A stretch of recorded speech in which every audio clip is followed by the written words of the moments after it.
I've been asking the classic question from everyone today, which is, what makes this meet different and unique to you?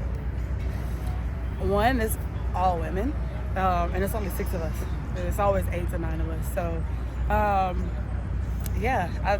honestly, the vibe is just completely different, I would say. Even so far, like, we're just being girls.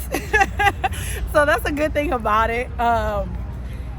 And I mean, prize money. It's a lot bigger than what we get at our other meets, so.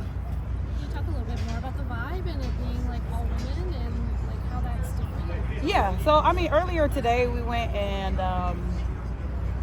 did like photo shoots and like video stuff, and it was good. Like, all of us were just, like I said, being girls. We never really have this opportunity, so I think like this is really good for us. Like, we're able to just get out of like work mode in a sense and still enjoy the time. So what has been the biggest difference then being part of a track meet that's like production based? You know, like there's a lot going on. You're doing like press tours, all this stuff to prepare for this. But like, what's the difference? And then how are you like kind of like locking back into track and field mode?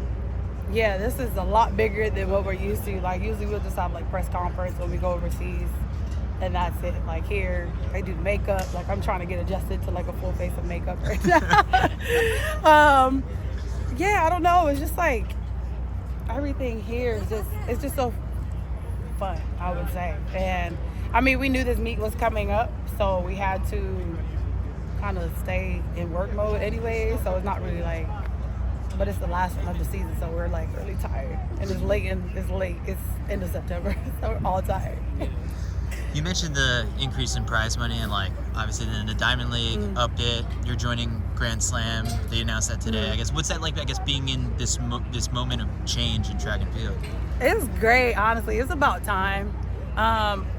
There's inflation happening. It's just like our money is not increasing at all. So I was like, we're coming all the way overseas to run for, y'all see the prize money, like, come on. And that's the winner. And the winner doesn't even get all that. You have to pay your agent, some got to pay the coach, and you don't even see the whole 10K. So, yeah. But I just think, like, overall, this is good. Like, I could see this, like, continuing in the future. I think it would be something great, for us women. Grand Slam, it was announced. So I'm excited about that. I finally get to, like, sprint. And there's more money in that, too. So it's, like, just more opportunity for us. You're running 4 100s next year. Your PR is a couple years old, right? Yeah, it was kind of like during COVID. We had a meet requirement, so it was out there. So how are you feeling about turning things over for the 100? You have that shiny 200 PR. Yeah. I never really get to sprint. Like, as hurdlers, we don't really get to like train for the sprints. But I know, like, for me, I love to sprint. I love to run. Like, if I could just be a sprinter, I would. Because hurdles is too much. But yeah, like, I never really got to seriously run the 100 and like actually try to put my best like effort for it. So we will see. Hopefully, my goal is I'm going 10. I don't care. Like, I'm going 10. I guess one other thing I asked Masai before about this is just like, what makes the women's 100 hurdles like so different from other events? And like, I think I've seen you in LA before and asked you this, and so you're like, we're not afraid to go head to head. There's no ducking in the women's 100 hurdles. Yeah, we don't duck each other. I had said that last year, but we have to race against each other. So I think we're able to push each other nonstop, and it's changed over the years. I don't know. I think like within a couple of years, probably a world record will be broken. So I wouldn't be surprised. For you, I guess you have 4 global championship medals at the last 4 global championships. What's it take to stay consistent at that level? Because you turn up at the championships when it matters most. Yeah. I mean, I've never let like the title of the race get to me, especially like this year, Olympics. I didn't feel like an Olympics when I was there, to be honest. It just felt like a Diamond League. So that's how I kind of like looked at it. I mean, for me, like, there's no need for me to fear anybody out there. I'm racing against them all season. So it's like, why fear when you get to the championships? Like, 7, 8. You know, we've already, 10. okay. We've already raced each other, so it's like, you know, just focus on you, what you got to do, and hurdles. If you make one little mistake, it can cost a lot. So. Wait, so why didn't Paris feel like extra special? Like I said, the title of it doesn't change nothing for me. Our diamond leagues, our stadiums are already huge, so it's like that prepares. For other people, they might be a little bit more nervous, but that was my third Olympic game, so nothing's changing. Nothing's changing. I'm a vet at this now. So being a vet now, you know, you went to Kentucky.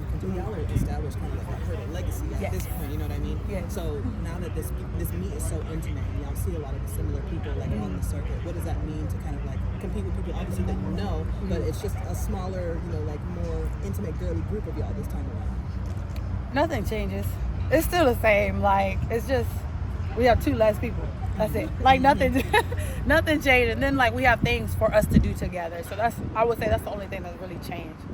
But other than that, like, we're still ourselves. We speak to each other and whatnot. So, but I think, no. I was just saying, I think this is just really good, like, bringing us together, like, even from other events. So then I was going to say, out of, like, the production value from this Athlos meet, what's, like, the funnest thing that y'all have done thus far in preparation for tomorrow? I got here this morning, so I have been on go. So I would say, I guess what we did this morning with the pictures and whatnot, I didn't know what to expect. So in the future, if this meet happens again, I'll know. But yeah, I would for sure say that. We get to see Meg tomorrow, so I'm excited about that. For sure. Just the end season off. At least we get to, you know, that'll be great for us. What's your walkout song? I don't know. They told us to send 5. So I don't know if they're picking it for us. I don't know. I gotta find out who picked the song. But they said send 5. So. All right. We don't get meets like this on the East Coast very much. What's it mean like to be running in New York City? Ooh. I mean, I would say like I am not happy with the traffic. I'm not. That right there, it took us like 50 minutes to get here. And I'm like, yo, I don't want to practice anymore. So, yeah. I mean, I've been in New York, so it's not nothing new. It's just my first time racing here, so we'll see. The weather, it is what it is. We all got to go out there and race in it, so I'm pretty sure we all want sun. We're not going to get it, but it's okay. Okay, should we wrap up?